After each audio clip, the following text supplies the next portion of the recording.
Olá, povo de Deus, grata satisfação estar aqui novamente e com muita alegria iniciando para você hoje um novo quadro aqui no nosso canal, que é o Tempo de Entender Discipulado, ok? Eu já fazia tempo que eu estava ansioso por iniciar esse projeto, porque algumas pessoas amigas e pessoas queridas, a gente já havia conversado sobre a importância de nós compartilharmos a fé para aquelas pessoas que iniciaram agora a sua caminhada cristã e estão precisando compreender a fundamentação bíblica, estão precisando se aprofundar um pouco mais na sua convicção, e para aqueles então que porventura procuram conteúdo na internet que seja de fácil acesso, não seja um conteúdo polêmico, de discussão, mas apenas os textos bíblicos, levando a pessoa à compreensão do texto bíblico. E é para isso então que nós vamos dar início hoje o Tempo de Entender Discipulado. Quero apresentar para vocês algumas passagens bíblicas de maneira bem didática, a gente vai aqui comentando, marcando, conversando junto, ok? Mas antes de começar e partir aqui para o nosso estudo bíblico, né, que hoje o primeiro tema será a salvação, eu quero desejar aqui, meus irmãos, uma boa noite para todos aqueles que estão acompanhando, tá certo? A você pode deixar aqui o seu comentário, aproveitando, já se inscreve também no nosso canal, ativa o sininho das notificações para que sempre que aparecer um conteúdo novo, você possa estar recebendo aí esse conteúdo, ok? Outra coisa também importante que eu queria fazer é saudar a todos os amigos das igrejas onde eu pastoreei, ali de Palmatória, ali também de Lagoa do Mato, os irmãos ali lá da Califórnia, Shadak, sempre que eu dei aula lá de teologia, foi uma bênção muito grande. Aos irmãos aqui da nossa capital Fortaleza, das congregações que querem aprender mais também, a todos vocês se sintam abraçados e saudados na paz do Senhor Jesus Cristo. Outra coisa importante, antes da gente começar, povo de Deus, vou deixar o link aqui abaixo para o nosso curso. Eu tenho um curso que eu ofereço aqui numa plataforma totalmente nossa, do Instituto Tempo de Entender, um curso chamado Teologia Sem Pressa. Esse curso é para aquela pessoa que deseja se aprofundar no conhecimento da palavra de Deus, mas não tem tempo de ir para a faculdade, não tem tempo de fazer um bacharelado, mas quer aprender dentro do seu tempo, com uma mentoria especializada dada por mim, um acompanhamento totalmente personalizado para que você possa aprender mais para servir melhor. Esse é o nosso mote, ok? Então, e também continue orando para que novos projetos possam aparecer e que a gente possa estar sempre oferecendo esse conteúdo de qualidade. E se você também quiser fazer alguma doação para o Instituto Tempo de Entender, para a minha vida, para que a gente possa continuar sempre dando prosseguimento aqui com esse canal. Já havia algum tempo que não postava nenhum vídeo, mas agora essa nova série, o Tempo de Entender Discipulado, é só a primeira.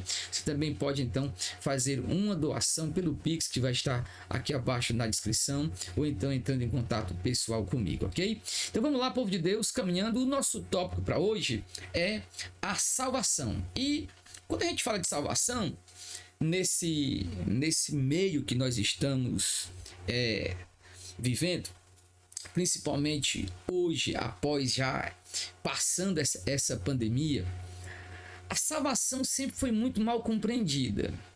Primeiramente porque chega um tempo onde a própria fé ela esfria no coração de muitos irmãos, esfria dentro da pregação da igreja. Foi assim no passado e é hoje também no presente. Há um tipo de esfriamento, e isso é bíblico. Eu posso até convidar você para que a gente lê esse texto, porque é um texto muito importante que vai falar aqui para a gente. Se você quiser abrir a palavra do Senhor comigo, em Mateus 24. Em Mateus 24, um texto muito importante. Mateus 24:12, que diz assim: e por se multiplicar a maldade, em algumas versões, por se multiplicar a iniquidade, o amor de muitos esfriará. O versículo 11 já diz também que também surgirão muitos falsos profetas e enganarão a muitos. Veja bem, essa perspectiva de Cristo sobre o futuro, desde quando Cristo compartilhou esse texto, né? Os discípulos ali aos pés de Jesus, ouvindo, fazendo algumas indagações, eles perguntaram sobre algumas coisas e Cristo então falou-lhes dessa maneira. que muitos falsos profetas surgiriam, e por se multiplicar a iniquidade, o amor de muitos esfriaria. E esta condição, ela sempre foi normal, entre aspas, é uma questão normal entre aspas, mas ela é normal dentro da história da igreja. Há momentos de um grande avivamento e há momentos de um esfriamento. Mas há momentos também de esfriamento e avivamento juntos. Por exemplo, uma igreja, uma congregação, ela pode estar experimentando ali um avivamento local, dentro do espaço da sua comunidade, e outra igreja está vivendo uma mornidão muito grande. E uma das coisas que Satanás sempre ataca e de fato tenta desvirtuar é o conhecimento salvífico. O conhecimento da fé salvadora, o conhecimento da verdade que vai levar à salvação. Porque a vida eterna, ela é este conhecer o Pai e conhecer o Filho. A vida eterna, se ela não se processasse dessa forma também por via do conhecimento, desse conhecimento que tem este aspecto conceitual, você deve entender, porque você deve saber qual é o Cristo que você crê, deve de fato confiar em algo que é verdadeiro, ele disse, eu sou a verdade. Então, a salvação, ela tem esse aspecto do conhecimento. E ela também é experimental, ela é relacional. Nós poderíamos mostrar aqui com muita clareza que ela é relacional. E no final é isso, né? Existe um documento antigo, o Catecismo de Fé de Westminster, vai dizer que o homem ele foi criado para glorificar a Deus e gozá-lo para sempre. Este gozo, essa é uma experiência nesse relacionamento com Deus. Então, uma das coisas que Satanás sempre falsificará para que a vida de muitos se esfrie é o conhecimento salvífico, esse conhecimento salvador, esse conhecimento que precisa ser levado a sério, e esse conhecimento da salvação, sobre como é que se processa, perguntas, por que eu devo ser salvo? Se o homem não sabe por que ele deve ser salvo, ou o que era a sua vida, ou como ele deve viver a vida cristã, ele talvez possa passar por um momento de esfriamento na sua fé. E é pensando nisso, nós começamos hoje falando sobre salvação. O que nós iremos apontar, o que eu irei aqui trabalhar com vocês, claro, é rudimentar, são os rudimentos. Algo mais profundo, você pode, então, se inscrever no nosso curso, o curso Teologia Sem Pressa. Mas aqui, eu estou falando especificamente para aquela pessoa que gostaria de entender a partir da base, fazermos realmente o nosso alicerce nos textos bíblicos bem fundamentados, corrigindo alguns erros, trabalhando alguns pontos importantes.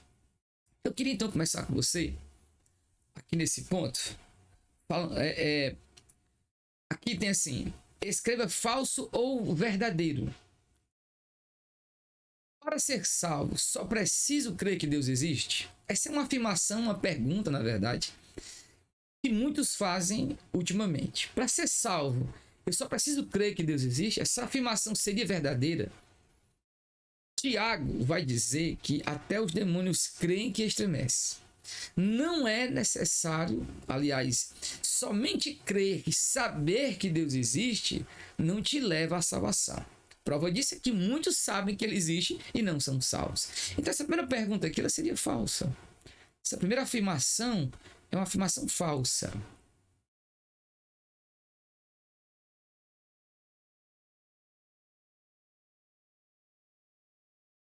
Depois, o pecado causa separação entre Deus e o homem?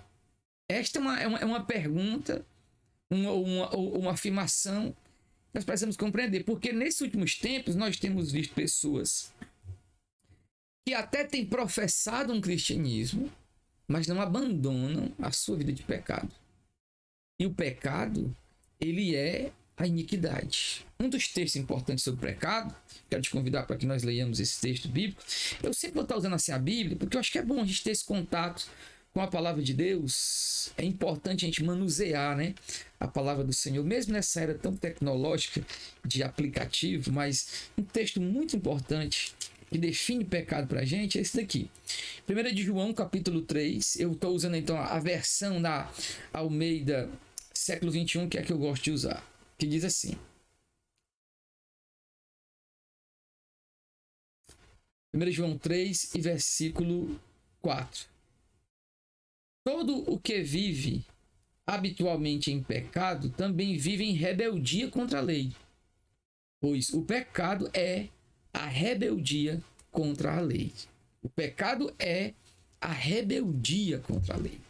Essa rebeldia que foi apresentada, exposta ao mundo pela pena de Moisés, quando ele declara que Adão e Eva tinham uma lei, uma ordenança de Deus, e Adão e Eva caíram em pecado. O texto é enfático em dizer que quando Deus vinha ao encontro de Adão, Adão foge da presença do Senhor, porque a sua condição de ter comido da árvore do conhecimento do bem e do mal, ele agora sabia o que era o mal, ele pecou.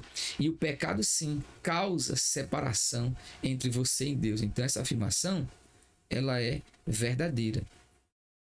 Alguns, então, podem afirmar assim: sou salvo por frequentar alguma igreja ou fazer boas obras? Essa seria uma pergunta. Sou salvo somente por frequentar a igreja ou por fazer algumas boas obras? Essa é uma questão também importante, porque alguns desses últimos tempos têm enfatizado isso. A pessoa, ela frequenta uma comunidade, ela faz parte de uma comunidade, ela já nasceu dentro daquele bojo. Por exemplo, alguém que já nasceu católico romano ou evangélico, ela acha que pode ser salva só porque ela já frequenta a igreja. Ou então porque ela já pratica boas obras. Ela não é uma pessoa que vai à festa, ela não fuma, ela não bebe, ela tem alguns nãos, que ela diz algumas coisas, mas achar que a salvação seria através disso, da nossa própria pureza, da nossa própria ação, seria um erro muito grande. Então, isso também aqui é falso. É falso. Então, veja como essas perguntas, elas formam o imaginário de muita gente sobre a salvação. Eu gostaria de começar com você, agora analisando a vida passada segundo a palavra de Deus, ok? Então, nosso primeiro texto aqui, a nossa primeira pergunta vai dizer o seguinte: segundo Efésios 2:1, qual era a nossa condição antes de Cristo nos dar a vida eterna? Então, vamos ver biblicamente? Efésios. Eu faço questão de ir no texto sagrado e que você, esse tempo que eu estou procurando, porque é importante a gente estar aqui lendo a palavra de Deus. Efésios 2:1 vai dizer o seguinte: ele vos deu vida, estando vós mortos nas vossas transgressões e pecados. Então, qual era a nossa condição? Qual é a nossa condição sem Cristo? A nossa condição sem Cristo é de mortos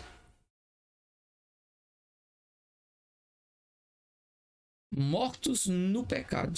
Essa é a nossa condição. A palavra do Senhor diz lá em Gênesis 3 que o homem caiu. Em Gênesis 2, Deus havia dito: no dia que dela comerdes, certamente morrerás. A palavra morte, da raiz hebraica, ela tem a ideia de separação de Deus. A morte é essa separação, essa perca da comunhão com o Senhor. E isso é muito importante, mortos no pecado.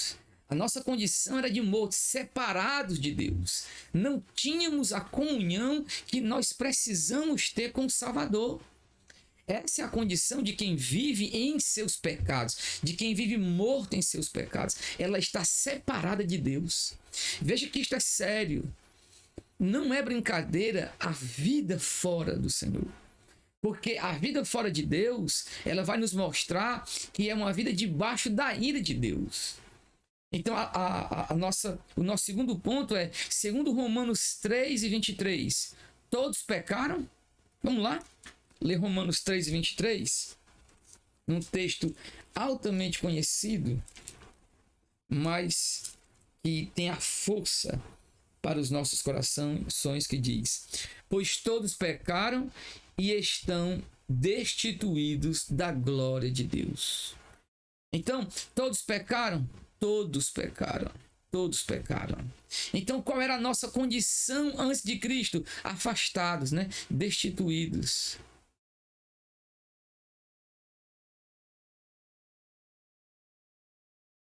Destituídos da glória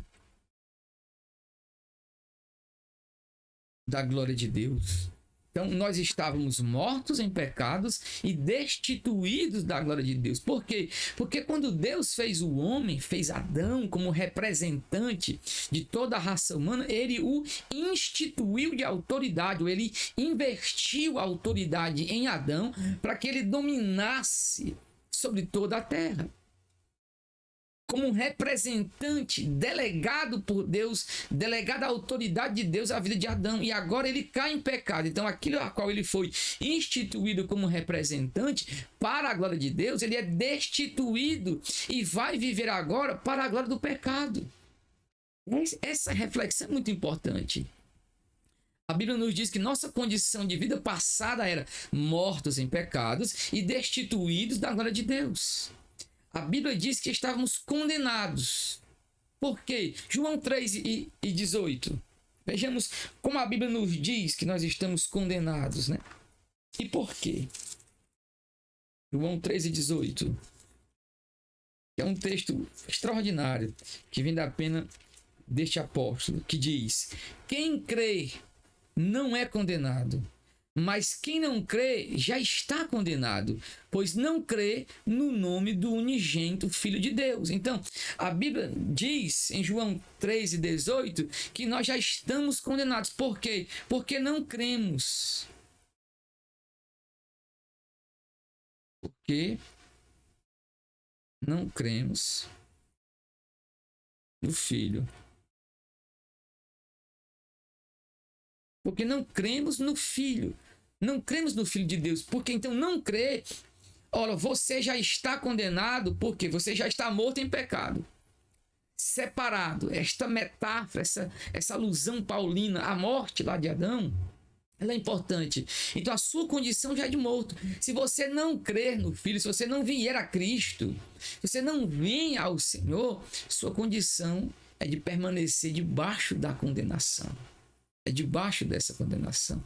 E agora vamos falar então da obra de Deus, daquilo que Deus fez, da obra de Deus, aquilo que ele faz para resgatar o seu povo. Falamos agora da obra do Pai. Então em Efésios 2:4-5, como esse texto descreve aquilo que Deus faz por nós? Como é que ele descreve esta ação maravilhosa de Deus? Efésios 2:4-5 diz: mas Deus, que é rico em misericórdia, pelo imenso amor com que nos amou, estando nós ainda mortos em pecados, Deus deu-nos vida juntamente com Cristo. Pela graça sois salvos. Olha que coisa maravilhosa. A expressão daquilo que nós éramos, mortos em pecados, destituídos da glória de Deus, condenados porque não cremos no Filho, mas aí a obra do Senhor, a obra do grande Deus, ela vem até nós, a obra do grande Deus, para nos resgatar do mal. Ele nos deu vida. Então, em Efésios 2:4-5, como se descreve a Deus, né? Primeiro, Deus é rico, rico em misericórdia. Rico em misericórdia, ele nos deu vida. Ele nos deu vida. Que é justamente, segundo essa passagem, o que ele fez por nós. Nos deu vida.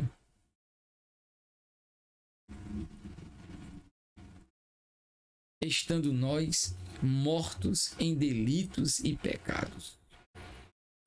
Isto aqui, segundo Romanos 5:8, segundo o texto de Romanos 5:8, vamos lá, acompanhe comigo, por favor. O texto de Romanos 5 vai dizer: mas Deus prova o seu amor para conosco ao ter Cristo morrido por nós quando éramos ainda pecadores. Então, como é que Deus mostra esse amor para conosco? Morrendo por nós, em nosso lugar. Morrendo em nosso lugar. Isto é maravilhoso. Isto é a obra de Deus.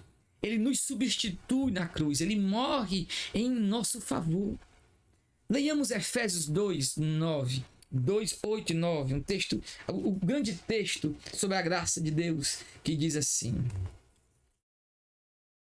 porque pela graça sois salvos, por meio da fé. E isso não vem de vós, é dom de Deus, não vem de obras, para que ninguém se orgulhe ou se glorie. Então Deus decidiu que a salvação, acompanhe comigo, Deus decidiu que a salvação não é por obras, como o verso 9 diz. Em que obras as pessoas confiam que serão salvas? Em que obras? Se ela já está morta em pecado, ela não tem condição, as suas obras são como um trapo de imundície. Em que obras nós poderíamos confiar? A não ser na obra salvadora de Cristo no Calvário, a graça sendo dada a nós. Existe uma passagem muito linda no livro Os Miseráveis, de Victor Hugo, aonde Jean Valjean, que é um fugitivo, foragido da polícia, ele entra ali na casa de um padre, o padre o alimenta e deixa ele dormir. Quando é de noite, ele espanca o padre e ainda rouba-lhe algumas peças de prata. No outro dia, a polícia o encontra Jean Valjean, e eles retornam até o padre com aquelas pratas que ele havia roubado. Então a polícia diz: olha, este homem diz que você deu a ele, né? Ali o padre, vendo a oportunidade, ele poderia se derramar em ira, em injustiça, e dizer: prendam este homem, porque eu fiz o bem a ele e ele me bateu e ainda me roubou. Mas aquele homem extravasa na graça, ele derrama sua graça de misericórdia, ele perdoa aquele homem e diz: eu dei a ele sim. Depois que os policiais saem, ele então diz: eu te comprei para Deus. Foi isso que Cristo fez por nós. Ele nos criou para a sua glória. Nós o abandonamos. Depois espancamos o filho dele porque ele morreu por nós. E agora nós não o queremos. Mortos em pecado, nós não vamos a Cristo, mas a graça de Deus transbordou sobre nossa vida. Ele nos compra na cruz e nos convida a entregar todo o nosso ser a Ele, todo o nosso coração, toda a nossa vida. Esta é a graça que extravasou da boca de Cristo, o convite para que nós sejamos salvos. Então, que obras podem nos salvar? Nenhuma obra. Nenhuma obra.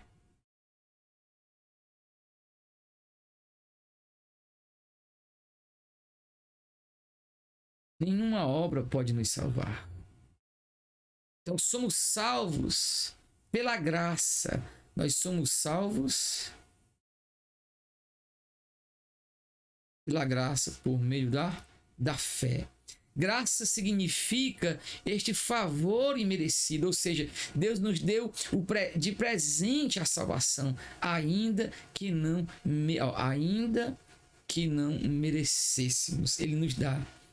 Em quem devemos ter fé para que sejamos filhos de Deus? Vamos acompanhar esse texto, Gálatas 3 e 23, um texto muito importante da palavra do Senhor. Gálatas 3 e 26 diz: pois todos sois filhos de Deus pela fé em Cristo Jesus. Para sermos filhos de Deus agora, e recebemos a justificação pela fé, pois nenhuma condenação há para aqueles que estão em Cristo Jesus. Para sermos filhos, temos que ter fé no Filho.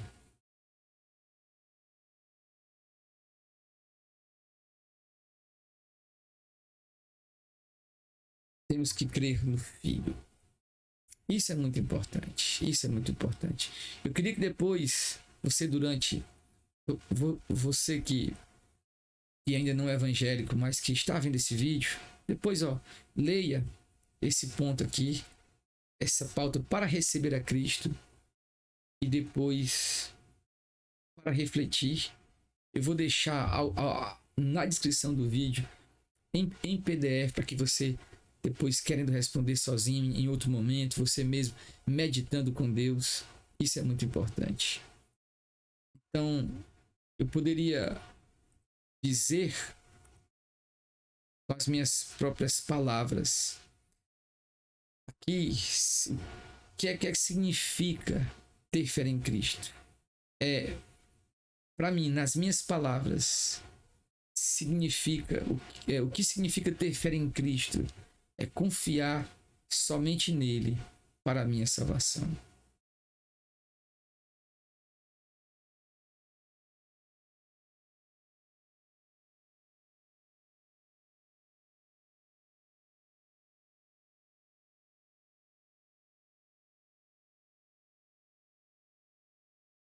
Minha letra não é muito bonita, né? Mas isso aqui tá ficando legal para mim.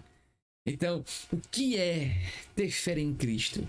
É confiar somente em Cristo para a minha salvação. Um ponto de pausa aqui para o nosso crescimento, para crescer. É importante nós termos hábitos que nos ajudem a crescer na nova vida. Assim como o exercício fortalece o corpo, há disciplinas espirituais que nos ajudam a crescer em Cristo. Essas disciplinas inclui aqui, ó, inclui o estudo da palavra, a oração, a memorização de versículos bíblicos. Além dessas lições, é importante que todos os dias você ore, leia uma porção da Bíblia, leia uma porção da palavra do Senhor, o nosso Deus. Esta semana, leia o livro de João, um versículo por dia. Isso vai lhe ajudar muito a crescer espiritualmente. Então, a nova vida. Vamos estudar agora aqui nesse ponto a nossa nova vida. A vida que nós já começamos a despontar em Cristo, né? Com que propósito veio Jesus? Propósito de Cristo para a nossa salvação.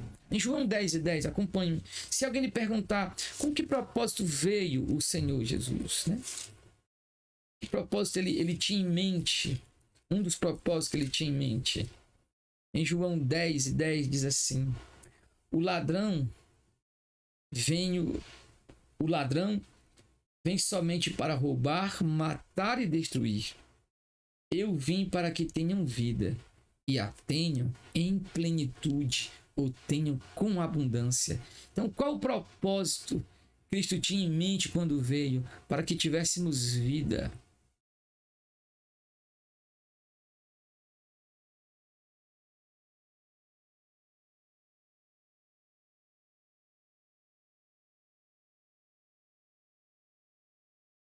Vida em plenitude.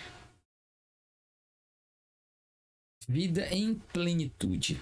Essa vida em plenitude, ela fala perfeitamente da vida que nós podemos ter em Cristo quando nós verdadeiramente assumimos esse caráter de Cristo. Esta vida em plenitude fala da vida interior e que transforma a nossa vida exterior.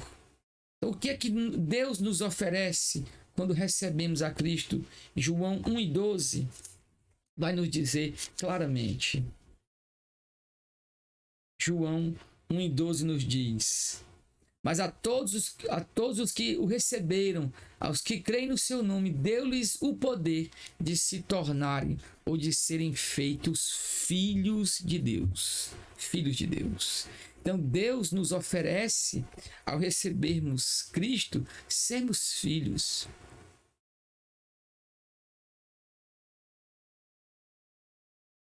Sermos filhos. Segundo João 5:24, o que acontece com quem recebe a Cristo? Vamos lá, João 5:24. 5:24 diz: em verdade vos digo que quem ouve a minha palavra e crê naquele que me enviou tem a vida eterna e não vai a julgamento, pois já passou da morte para a vida. O que acontece com aquele que recebe a Cristo? Recebe vida eterna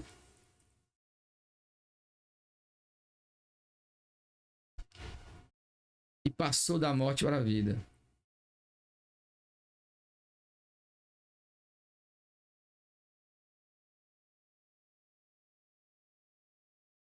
Passou da morte. Isto é vida eterna. Passar da morte para a vida. Essa era a nossa condição. Morte sem pecado, e agora passamos da morte para a vida. Então, segundo Efésios, leiamos Efésios Efésios 2:10, para que nós somos criados em Cristo? Leiamos esse texto bíblico extraordinário, um dos textos mais importantes sobre o propósito da salvação, enquanto estamos aqui ainda, que diz: todos fomos feitos por Ele, criados em Cristo Jesus para as boas obras, previamente preparadas por Deus para que andássemos nelas. Então Deus nos salvou e nos criou em Cristo. Para que nós fomos criados em Cristo? Para as boas obras.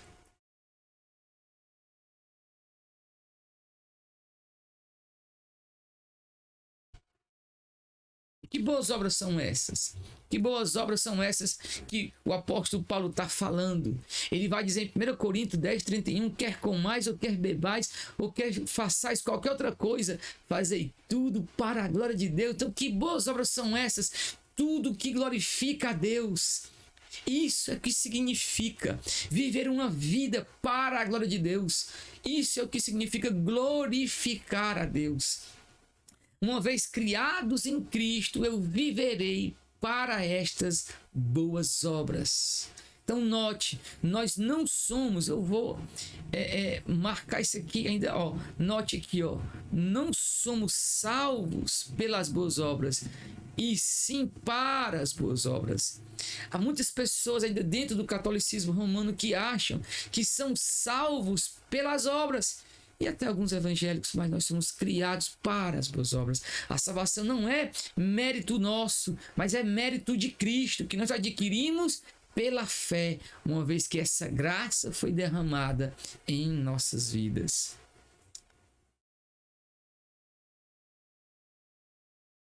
Então, isso significa algo muito importante. Leiamos 5:17 de 2 Coríntios.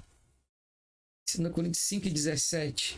Um texto extraordinário que diz: portanto, se alguém está em Cristo, é nova criação. As coisas velhas já passaram e surgiram coisas novas. O que é que significa ter aceitado como Salvador? Então, se alguém está em Cristo, em que se converte? Ela se torna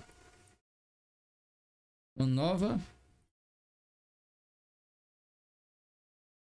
nova criatura. Uma nova criatura refeita à imagem e semelhança do seu Deus.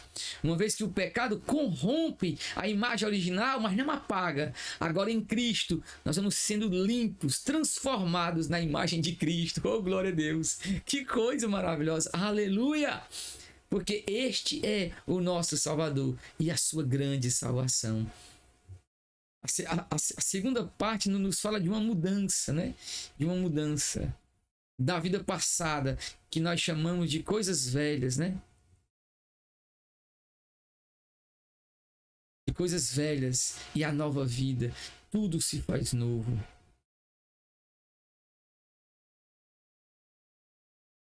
Tudo se faz novo. Então, para que nós entendamos, com as nossas próprias palavras, a gente pode resumir. Como era a minha vida sem Cristo? Como era a sua vida sem Cristo? Como será a sua vida após Cristo? A minha vida sem Cristo, mortos em pecados. Morto em pecado. O que ele fez por mim? Ele morreu na cruz por mim e me deu sua graça, me deu vida eterna. Então eu colocarei só: derramou sua graça em mim. E como se deve mostrar no dia a dia a nova vida que Deus me deu, glorificando a Deus em tudo que eu faço.